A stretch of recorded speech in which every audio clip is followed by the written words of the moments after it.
નમસ્કાર ખેડૂત મિત્રો, આજે આપણે જાણીશું કે ચોમાસામાં કયા કયા શાકભાજીનું વાવેતર કરી શકાય અને શાકભાજીની ખેતીથી સારા એવા પૈસા કેવી રીતે કમાઈ શકાય અને સારું એવું ઉત્પાદન લેવા માટે શું કરવું, આ બધી જ વાત આપણે આ વિડીયોની અંદર કરીશું. પહેલા નંબરની વાત કરીએ કે જે મરચાં આવે છે એ સારું એવું ઉત્પાદન મેળવી શકાય છે. ખેડૂત મિત્રો, જો તમે મરચાંની ખેતી કરો તો સારું એવું તમને ઉત્પાદન મળે છે.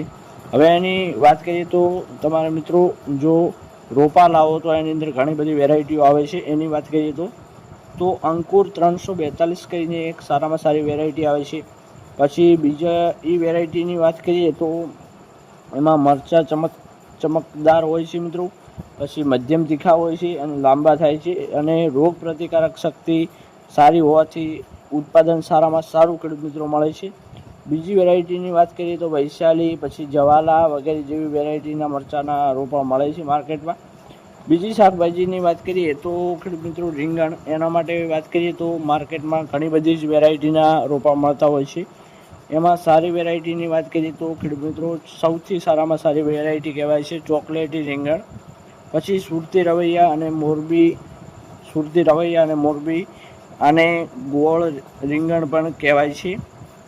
બીજી શાકભાજીની જે ત્રીજી શાકભાજી છે એની વાત કરીએ તો ટમાટાની પણ ખેતી તમે કરી શકો છો. ટમેટા સારા એવું ઉત્પાદનમાં આપે છે અને સારું એવું તમે આની અંદરથી લાભ લઈ શકો છો. ખેડૂત મિત્રો, એક ખાસ તમારે નોંધ લેવાની છે, જો તમે શાકભાજીનું વાવેતર કરો છો તો તમારે એની અંદર જે બીજ આવે છે એનાથી શાકભાજીનું વાવેતર કરવાનું નથી. એની જગ્યાએ તમે નર્સરીમાંથી રોપા લાવીને જો તમારા ખેતરમાં આનું વાવેતર કરશો તો તમને 100% સારું એવું રિઝલ્ટ મળે છે. હવે વાત કરીએ કે આપણે બીજનું કેમ ના પાડીએ છીએ, તો એના માટે ખેડૂત મિત્રો જો તમે બીજ લાવશો તો તમારો જે બીજ વાવશો પછી અમુક ઉગશે, અમુક નહીં ઉગે, અને જો રોપા તૈયાર લાવશો તો એ બધા ઉગેલા હશે. એટલે તમારે કોઈ પણ જાતની જે ટેન્શન નહીં રહે અને સારો એવો તમને લાભ જ થશે, નુકસાન આવશે નહીં. પછી કારેલા પણ ખેડૂત મિત્રો તમે કરી શકો છો ચોમાસામાં, અને ઘણા બધા ખેડૂત મિત્રો શાકભાજીનું વાવેતર કરે છે અને સારું એવું ઉત્પાદન મેળવતા હોય છે, જે આ કારેલા છે એનું. પછી ખેડૂત મિત્રો આપણે આગળ વધીએ તો દૂધીનું પણ વાવેતર કરી શકાય છે. જો દૂધીનું ખેડૂત મિત્રો તમારે વાવેતર કરવું હોય તો પણ કરી શકો છો. પછી ભીંડાની વાત કરીએ તો ભીંડા પણ સારી એવી શાકભાજી છે અને એની અંદર સારું એવું ખેડૂત મિત્રો ઉત્પાદન મળતું હોય છે. એની પણ વાવેતર તમે કરી શકો છો અને બજારમાં સારા એવા ભાવ પણ મળતા હોય છે ભીંડાની અંદર. પછી ખેડૂત મિત્રો આગળ વધીએ તો પાલક, ખૂબ જ મહત્ત્વનું જે શાકભાજી કહેવાય એ પાલક છે. ખેડૂત મિત્રો તમે જોતા હશો કે ગોટાની અંદર પાલક ખૂબ જ વપરાતો હોય છે અને બજારમાં જે ગોટા બનાવવાની લારીઓ ખૂબ જ હોય છે અને ઘણી બધી જે એની અંદર વાનગીઓ બનતી હોય છે એની અંદર પાલક છે એ ખૂબ જ ઉપયોગી વસ્તુ હોય છે. એની અંદર જો પાલકની માંગ વધારે હોય તો એના ભાવ તો વધારે હોવાના, એના કારણે જો તમે પાલકની ખેતી કરો તો સારું એવું ઉત્પાદન મેળવશો અને સારા એવા પૈસા કમાતા થઈ જશો જો પાલકની ખેતી કરો તો. પછી ખેડૂત મિત્રો વેલાવાળા શાકભાજીની વાત કરીએ, સારામાં સારા વેલાવાળા શાકભાજીની વાત કરીએ તો તુરિયા કરી શકાય છે. એમાં સારું એવું ઉત્પાદન મળતું હોય છે ખેડૂત મિત્રો, અને ઘણા બધા ખેડૂત મિત્રો તુરિયાની ખેતી કરતા હોય છે અને સારું એવું ઉત્પાદન લેતા હોય છે.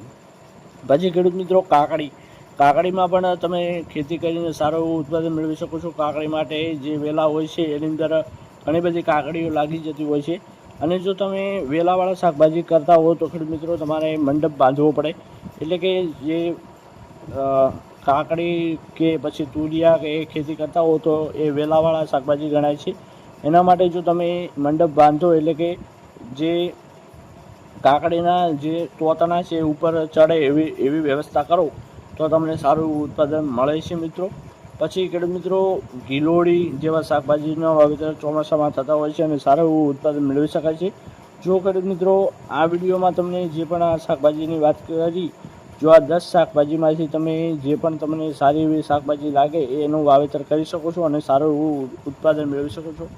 અને જો આ વિડીયો તમને ગમ્યો હોય તો અન્ય ખેડૂત ભાઈઓને શેર કરવા વિનંતી, જેથી એ પણ શાકભાજીની વાવેતર કરે અને સારું એવું આવક મેળવી શકે.